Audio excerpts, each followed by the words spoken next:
안녕하세요. 오늘은 여러분들 한국사 38번째 강의가 되겠습니다. 오늘 강의할 내용은 바로 3-2단원의 3.1운동과 대한민국의 임시정부, 그 중에서 3.1운동의 전개와 영향을 강의하겠습니다.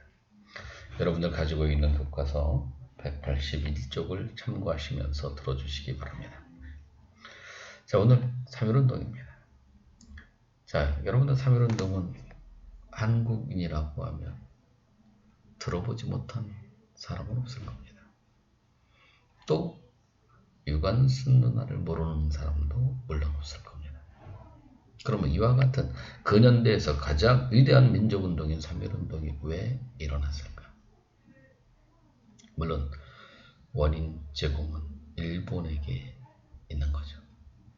자, 일본은 1910년부터 19년까지 아주 우리에게 무자비한 통치정책, 헌병, 경찰, 통치정책을 시행했습니다. 한마디로 폭압적인 정치가 자행됐다는 걸 이미 알고 있죠. 자, 태영령이라든가 특별처분권을 통해서 역시 통제를 가했을 뿐만 아니라 언론 집회 결사의 자유도 물론 없었습니다. 그리고 바로 총독부의 관리들은 공복을 입고 폐검을 차고 결국 위압감을 통해서 우리를 통제하려고 했습니다. 그래도 우리 민족은 어땠었어요? 끊임없이 저항의 모습을 준비하고 있었습니다.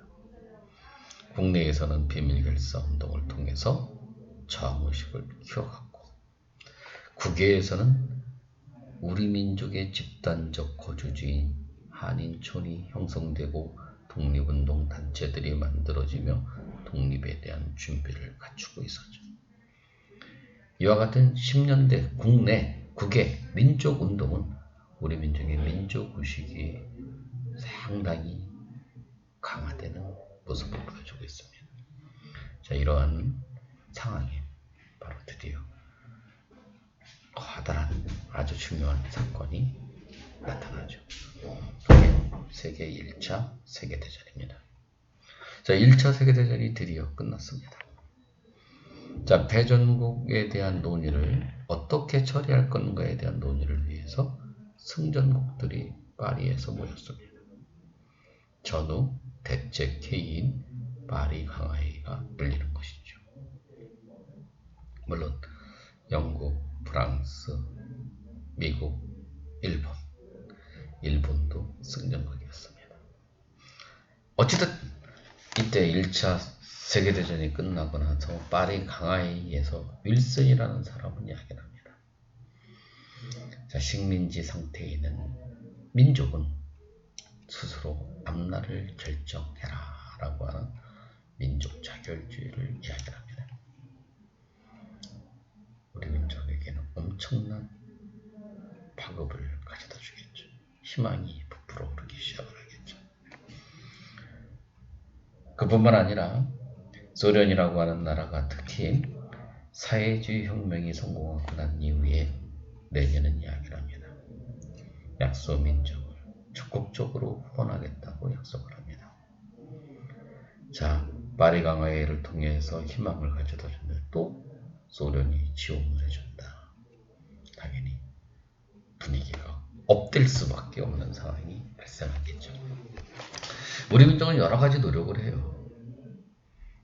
자, 일단 여러분들 상하이에 있었던 신한청년당이라고 하는 단체에 이 사람들이 김규식을 파리 강화회의에 파견합니다.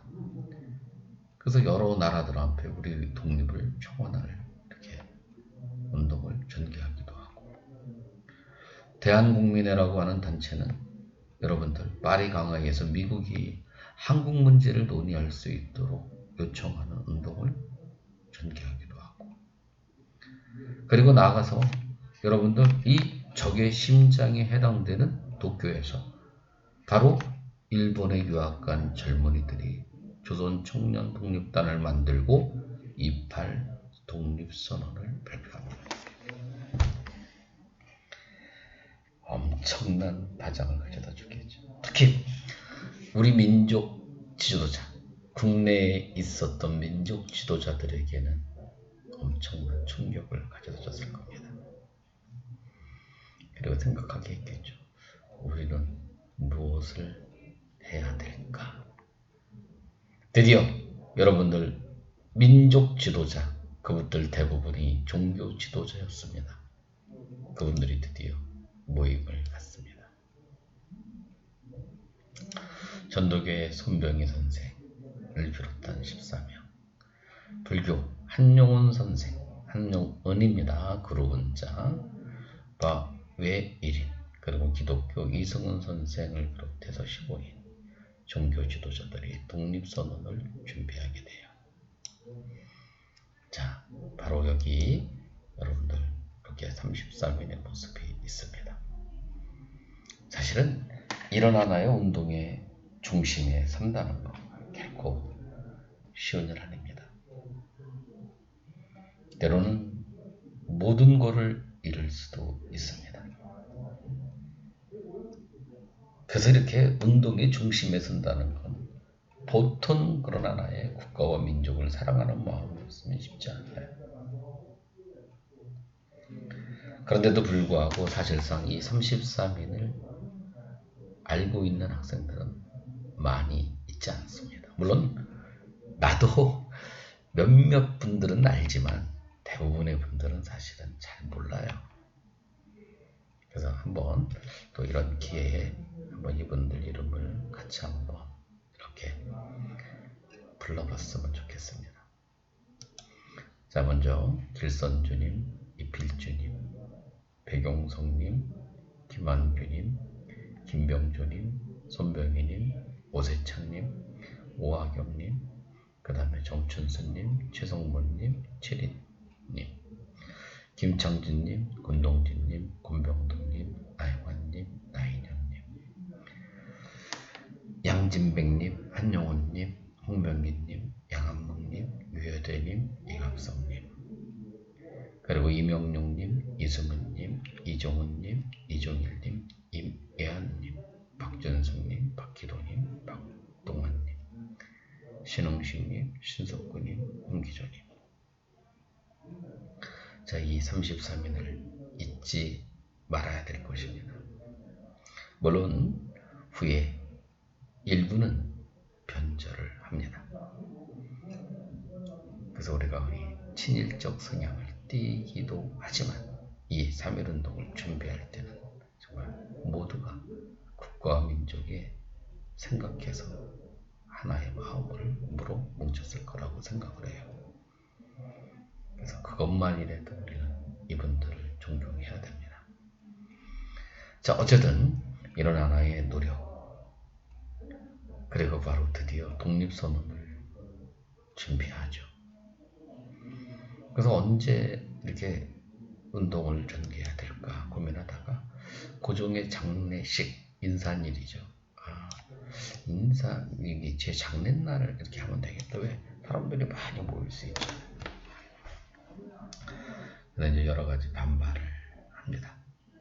그래도 이 마지막으로 가시는 이런 고종의 장례식 날, 이런 하나의 만세시 운동을 하는 건 좀 그렇지 않냐, 불경스럽지 않냐. 그래서 좀 날짜를 또 바꿉니다.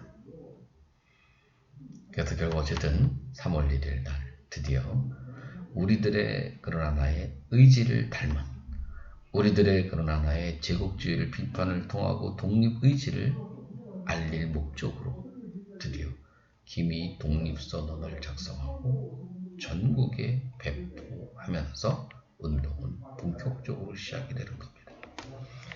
자, 여러분들 이 김이 독립선언의 내용은 여러분이 다 알고 있는 것처럼 이런 내용이 담겨져 있습니다. 바로 우리 조선이 독립한 나라임과 조선의 사람이 자주적인 민족임을 선언하노라.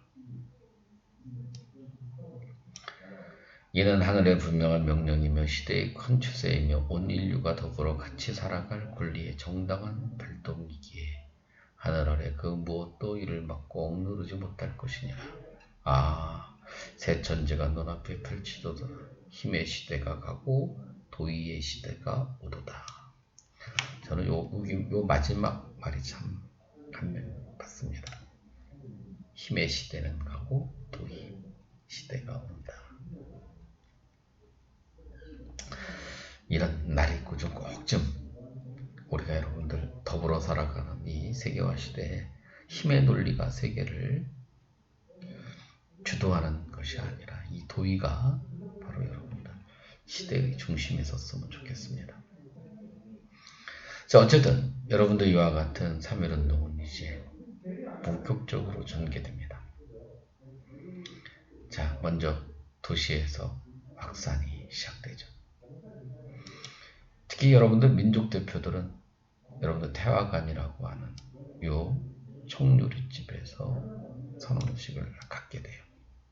그 많은 사람들이 의문을 갖죠. 왜 파고다 공원, 쭉 탁골공원에서 해야지 왜 태화관에서 했느냐 라고 했을 때 당시 손병희 선생님의 이야기를 빌리면 사실 탁골공원에서 하려고 했지만 가보니까 너무 사람이 많더라는 거예요. 그런데 자기들 같은 그런 하나의 어쨌든 민족을 대표하는 사람들이 나타나면 상당히 감정을 추스리지 못하고 일종의 폭동화될 수 있는, 그래서 일본 측의 빌미를 제공할 수 있는 그런 하나의 상황에 맞닥뜨릴 수 있다. 그래서 태화관이라고 하는 곳에서 선언식을 진행하였다. 이렇게 이야기를 했습니다. 바로 이 점이 좀 안타깝죠. 그리고 이제 여러분들 독립선언식을 갖고 결국 종로경찰서에 자신들이 여기 있음을 알려서 그날로 33일의 역할은 끝을 맺습니다. 그 이후의 운동은 닭골공원에서 주도했던 학생과 시민들의 자발적인 운동으로 전개가 돼요. 그리고 학생들이 중심이 돼서 역시 고향으로 돌아가서 고향에서 역시 3.1운동을 계속합니다. 만세시 운동을 해요. 특히 농촌으로 이렇게 확산이 되었을 때는 상당히 어떤 기존의 평화적인 만세시 운동의 단계를 넘어서 약간의 폭력적인 모습을 보여주기도 합니다. 근데 충분히 이해할 수 있는 게 사실 여러분도 우리가 이 농민들이 왜 이렇게 폭력적인 성격을 띠겠어요? 뭐 농촌에 살아서 그랬으니까 아니죠. 토지조사령 이후에 가장 많은 일본으로부터 피해를 당한 사람들이 누구예요? 농민들이에요. 모든 걸 잃은 겁니다. 경제적인 모든 걸 잃은 거 반일 감정이 커지죠. 그래서 약간의 폭력적인 투쟁의 모습을 보여주기도 해요. 물론 일본은 이런 하나의 이 만세시 운동, 평화로운 만세시 운동 때부터 역시 여러분들 탄압은 아주 무력적인 방법을 통해서 결국 탄압을 했습니다. 그 탄압의 끝은 제압리교의 학살 사건으로 나타난다고 볼 수 있어요. 그 잔인함이. 한 동네 사람들은 교회 안에 몰아넣고 거기서 결국 나오지 못하게 해서 결국 전부 다 불태워 죽입니다. 끔찍한 만행을 저지르는 거죠. 끔찍한 만행입니다. 제압리 학살 사건입니다. 끔찍한 사건이에요. 이래서 이런 세계 여론이 상당히 일본에 대해서 부정적으로 들어가는 겁니다. 그 세계 여론에 일어나는 일본에 대한 비판 의식을 가져다 줄 수 있었던 것은 이 스코필드라고 하는 선교사 역할이 되게 컸어요.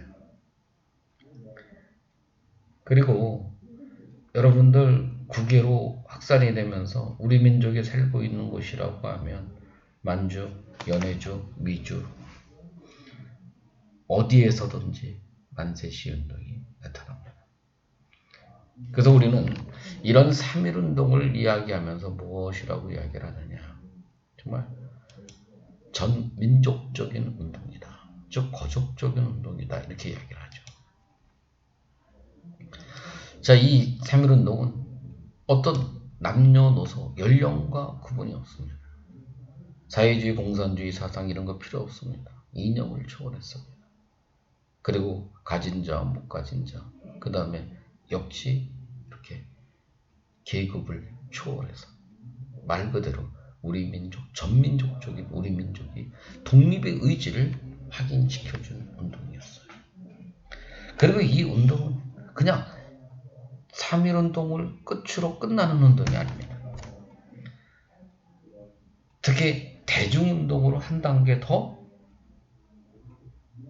발전하는 모습을 보여주고 있었던 운동이에요. 그래서 바로 20년대 대중운동을 이끌어가는 그런 원동력이 되었던 운동이 3.1운동입니다. 물론 우리들의 독립의지를 세계 만방에 과시하는데 특히 세계 각지의 언론이 3.1운동의 보도를 통해서 이루어지기도 합니다. 자, 중국 측의 보도를 보면 이런 내용이 담겨져 있습니다. 자, 이번 한국의 독립운동은 위대하고 비장하다. 그들은 정확한 이념을 가졌고 무력이 아니라 민의를 바탕으로 운동을 끌어가는 세계혁명사의 신기원을 개척하였다. 그리고 미국의 보도는 한국인들이 다른 나라가 자기들을 지배하고 군대를 앞세워 압박하는 것을 반대하고 그에서 벗어나고자 했다. 한마디로 제국주의 압박으로부터 벗어나고자 했다. 그렇죠.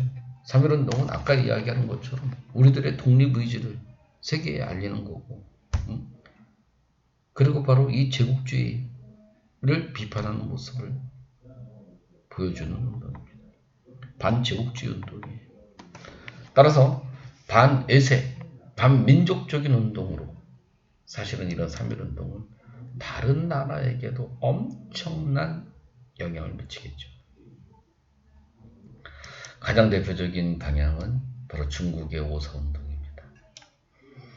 반외세 반민족 이와 같은 오사운동에도 열미쳤고, 자, 여러 나라 특히 인도 같은 이런 비폭력 무저항 운동에 이 간디가 주도했던 운동에게도 역시 영향을 미치기도 합니다. 그뿐만 아니라 일본에게도 영향을 미치죠. 이런 하나의 무단 통치의 한계성을 드디어 확인합니다. 통치 정책의 변화를 가져올 수밖에 없는 결과를 보여주죠. 그래서 무단에서 문화로 통치 정책을 바꾸는 겁니다. 물론 문화 통치 자체의 한계성, 본질은 허구적이라고 하는 것을 알고 있지만 그래도 어쨌든 이런 일본은 변하지 않으면 안 된다는 생각을 갖는 계기를 가져다주는 운동이 3.1운동이에요. 그리고 우리에게는 엄청난 변화를 가져다줍니다. 자, 지금까지 여러분들 3.1운동이라는 건 우리 민족이 전민족적으로 다 누구나 참여했던 운동이지만 이 운동이 산발적인 운동이었죠. 민족 대표가 그날로 여러분들 경찰서에 잡혀가고 난 이후에 운동은 말 그대로 자발적으로 학생과 시민들에 의해서 주도됐습니다. 계획적이고 조직적이지 못한 한계를 보여주고 있어요. 그래서 이런 하나의 독립운동의 핵심적 역할을 필요로 하는 기구의 필요성을 느끼죠. 그래서 정부를 만들기 시작하는 겁니다. 얼마나 정부의 필요성을 강하게 느꼈으면 여러분들 여기 자 연해주에서는 국민의회 정부가 만들어지고 그리고 서울에는 한성정부라는 게 만들어지고 그리고 상해에서는 상해정부가 만들어지는 겁니다. 이거는 대한민국 임시정부가 만들어지기 전에 만들어졌던 정부입니다. 이 세 정부들이 나중에 통합이 돼서 대한민국 임시정부가 되는 겁니다. 그리고 두 번째는 만세 부른다고 독립이 되지 않는다는 것을 확인했습니다. 그래서 독립을 위해서는 자 일본과 무력적인 방법으로 투쟁을 해야 된다고 하는 무장투쟁 그리고 다른 나라의 즉 열강의 도움을 받아서 독립을 쟁취해야 된다고 하는 외교투쟁 그리고 우리가 실력이 없으면 결코 독립을 얻어낼 수 없다고 생각해서 실력을 쌓자고 하는 운동인 실력 양성운동이 나타나요. 그래서 20년대 여러분들 민족운동이 학생들이 공부하기가 쉽지 않은 게 무장투쟁 이야기하죠. 외교투쟁 이야기하죠. 실력 양성운동 이야기해야 되죠. 그래서 학생들이 정신이 없습니다. 근데 그것도 쉽게 생각하면 3.1운동이 평화적 만세시운동의 한계가 노출이 됐구나. 그래서 외교적인 투쟁도 나타났고 무장투쟁도 나타났고 실력을 쌓는 운동도 나타나는구나. 그리고 이런 3.1운동을 한번 경험했던 당시에 노동자, 농민, 시민, 그리고 학생들이 이제 의식이 한 단계 업그레이드 됐습니다. 올라갔어요. 의식이 향상됐습니다. 따라서 20년대 자기들의 권리를 쟁취하게 한 일환으로 노동자는 농민운동을 전개하는 거. 말을 잘못했네. 농민은 농민운동을 하는 거. 소작료 인하. 그뿐만 아니라 소작권 보장을 요구하는 소작쟁이. 임금 인상. 시간 단축을 주장하는 바로 노동자들의 노동쟁이가 나타나는 거예요. 자, 이와 같은 20년대 많은 그런 하나의 독립운동에 영향을 미치는 것뿐만 아니라 우리 근현대사에 있어서 가장 커다란 역사적 의의와 가치가 있었던 여러분 3.1운동에 대해서 이야기를 했습니다.